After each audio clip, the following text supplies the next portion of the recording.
뉴스 그 후가 궁금하다. AS 뉴스. 그 사건 그 후가 궁금하다. 화요일의 코너 AS 뉴스입니다. 지난해 5월 서울 강북구 한 아파트의 경비원이 입주민으로부터 지속적인 폭행, 폭언, 협박에 시달리다가 스스로 목숨을 끊는 사건이 있었죠. 가해자는 내가 누군지 아느냐? 반공인이다. 뭐 이런 이야기를 했었다는데 알고 보니까 전직 작곡가이자 가수 매니저였습니다. 당시 가해자인 입주민의 엄벌을 호소하는 국민청원이 올라오고요. 고인의 음성 유서도 공개되면서 우리 사회를 떠들썩하게 했는데 그 음성 유서를 일단 한번 들어보시죠. 진짜 저 X라는 사람한테 맞으면서 약으로 버텼습니다. 밥을 굶고 정신적인 스트레스 얼마나 불안한지 알아요? 너 돈도 많은가 보다 고소하고 그래 끝까지 가보자. 네가 죽던가 내가 죽어야 이 싸움 끝나니까 너 스트레스 모르게 죽여버린다고. 보면 질리는 얼굴입니다. 겁나는 얼굴이에요. 저같이 마음이 선한 사람이 얼마나 공포에 떨었겠습니까? 예, 이런 음성 유서를 남긴 뒤에 고 최희석 씨는 스스로 목숨을 끊은 겁니다. 괴롭힘이 오죽했으면 이런 선택을 했겠는가. 우리는 공분했는데요. 그런데 그 당시 가해자는 나도 맞았다. 일방폭행이 아니고 쌍방이다. 이런 주장도 했었죠. 자, 이제 7개월이 흘렀습니다. 이 사건은 지금 어떻게 진행이 되고 있는지 오늘 AS 뉴스에서 추적해보죠. 경비원 고 최희석 씨의 형님을 연결해 보겠습니다. 나와 계십니까? 네네. 안녕하세요. 안녕하세요. 한 7개월. 그동안 가족들은 어떻게 지내셨어요? 뭐 지금도 잊지 못하고 괴로움을 안고 이렇게 살고 있습니다. 지금 재판이 아직 끝나지 않은 상태, 다 진행하면서 그렇게 지내시는 거죠? 네, 그렇습니다. 그렇죠. 좀 힘드시겠습니다만 사건 당시로 돌아가 보겠습니다.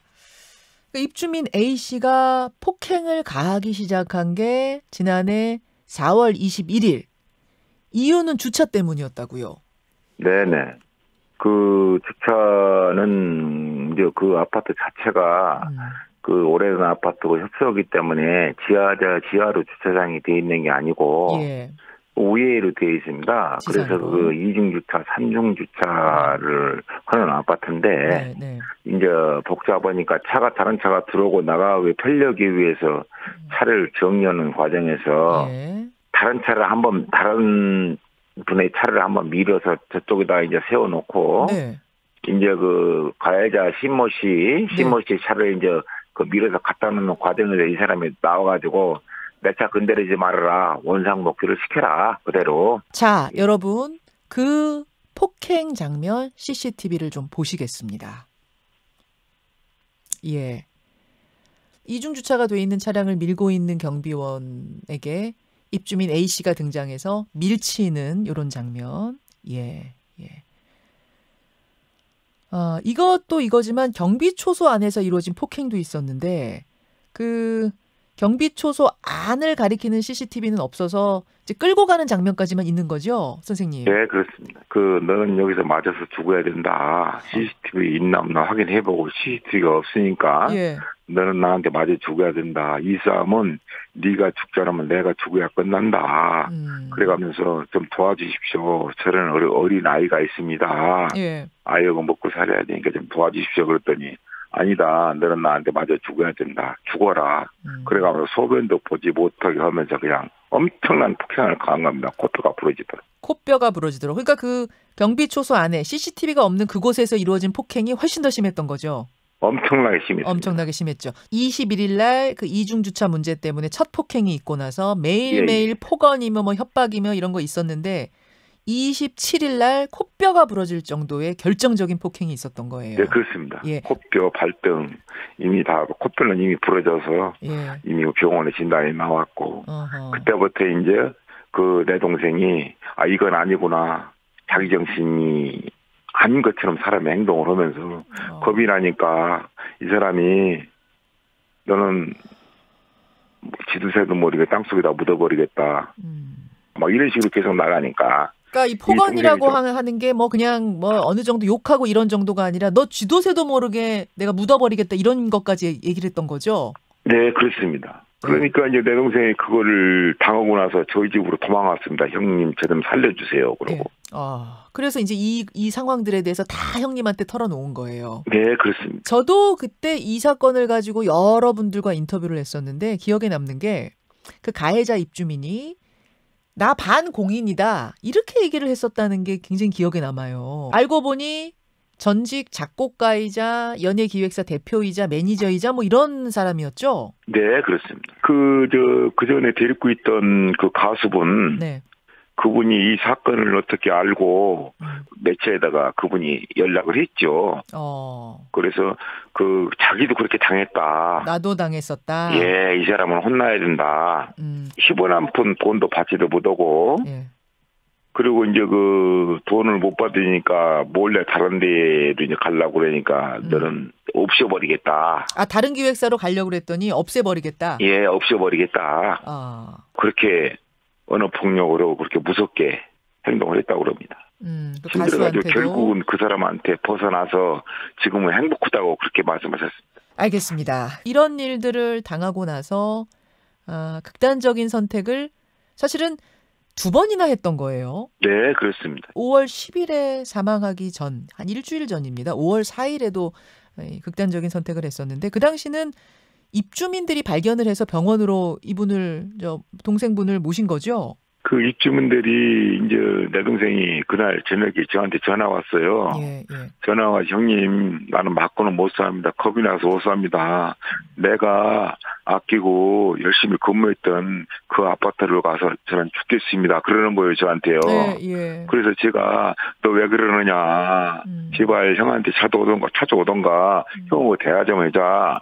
그런데 그 전화가 연락이 그때부터 안 됐습니다. 예.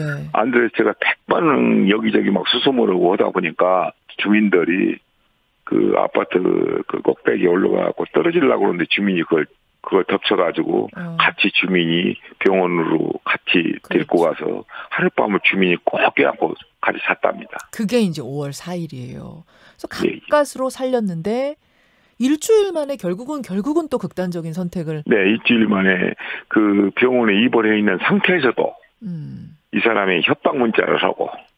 뭐라고 협박을 했어요? 병원에 입원해 있는 사람한테. 나는 도저히 억울해서 살 수가 없다. 맞고는 못 산다. 그러면서 가짜 진단서를 보내가지고. 그러면서 이거 소송 걸면은 얼마 준비해라 뭐 이런 것도 있었죠. 예. 그거 뭐 2천만 원을 준비해라. 애한테 그냥 도저히 헤어나올 수 없는 그런 문자까지 보내서 엄청난 더 충격을 받아가지고 병원에 입원했으면서 더 불안하게 생각했습니다. 병원에 찾아와서 또 우회를 가할까 이런 말도 저한테 계속했습니다. 제가 면회 갔을 때. 그 가해자가 그러니까 알리바이를 만들려고 했던 게 아닌가 지금 와서 생각하면 그래요. 네, 그렇습니다. 그렇죠. 마치 쌍방폭행이 있었던 것처럼. 예. 코뼈도 형이 때려서 부러뜨린 거 아니냐 그러고 그 형의 그 동생이다 이렇게도 막 문자하고 막 희한한 문자가 저한테 다 왔습니다. 그러면서 돈을 마련하라고 뭐 이런 식의. 네, 돈 마련하라고 그러고요. 이런 것들이 다 압박이 됐습니다. 결국은 그렇습니다. 일주일 만에 다시 극단적인 선택을 했고 그렇게 세상을 떠난 건데 자 7개월이 흘렀습니다. 그 1심 선고가 내려졌다고요? 1심 선고가 5년으로 났습니다. 징역 5년이요? 네, 그렇습니다. 대법원의 양형 기준보다도 더 더 무겁게 선고가 됐어요? 네, 그렇습니다. 그 재판장님께서 그 반성의 기미가 없고 아주 악질적인 이 주민의 갑질로 인해서 그 경비원이 이제 사망했다 이래서 뭐 그 사람 자체가 용서를 빌고 잘못했다 말 한마디 없기 때문에 이거는 더 죄를 크게 받아야 된다 그런 뜻에서 그렇게 하신 것 같습니다. 아니 반성문 7번 제출했다 이런 얘기 하던데 그게 아니었어요? 아니면 반성문을 썼는데 그것과 별개로 반성의 기미가 안 보였다는 거예요? 바로 그겁니다.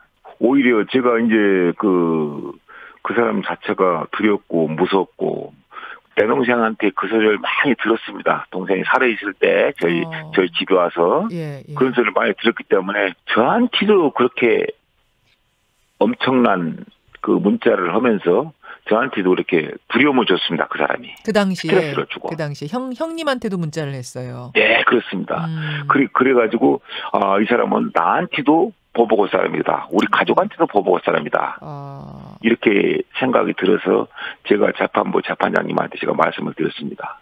이 사람을 좀 가려주십시오. 증인신문할 때 좀 예, 가려달라. 보면은 그 가해자 집하고 저희 집하고 가깝습니다. 네. 얼마 안 떨어졌습니다. 네.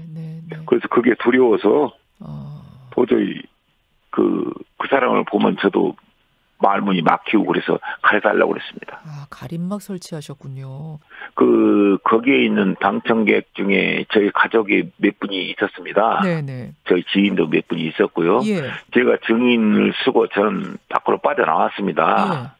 그런데 이 재판장님 앞에서 왜, 뭐 때문에 이거를 가렸느냐 식으로 따졌답니다. 이해가 안 간다고. 왜, 뭐가 두려워서 이걸 가림막을 설치했느냐? 예, 그렇답니다. 네.